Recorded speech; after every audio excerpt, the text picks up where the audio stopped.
Siyosat so'zini asl ma'nosini bilarmidingiz? Siyosat bu 100% qaror degani.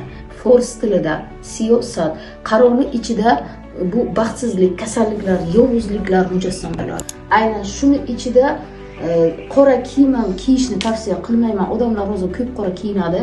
Ana qora kiyimning ichida baxtsizlik, kasallik, yovuzliklar mujassam bo'ladi.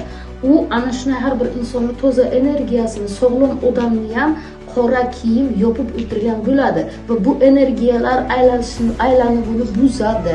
Taqdirga bu yomon narsalar olib kelishiga sababchi bo'lardi. Qora energiyaga burkangan odamlarga baxtsizlik, kasallik, yovuzliklardan kelib chiqadi, har xil holatlar bo'ladi. Undan keyin yo shifo topadi yoki yo'q. Shifo topish uchun oq kiyim kiygan farishtalarni, Allohdan yaxshilik berguvchi, o'zini ichiga olgan oq kiyim kiyadigan tibbiyot xodimlarini yoniga bemorlar borib shifo topishga harakat qiladi. Ular yo shifo topib bo'ladi, yo imkonsiz bo'lib borganda shifo topmay u dunyoga ravona bo'ladi. Bu deganiki, qora kiyim yovuzligidan o'zingizni himoya qiling. Ushbu videoni qora kiyimni kiyishni yaxshi ko'radiganlarga yuborib qo'ying.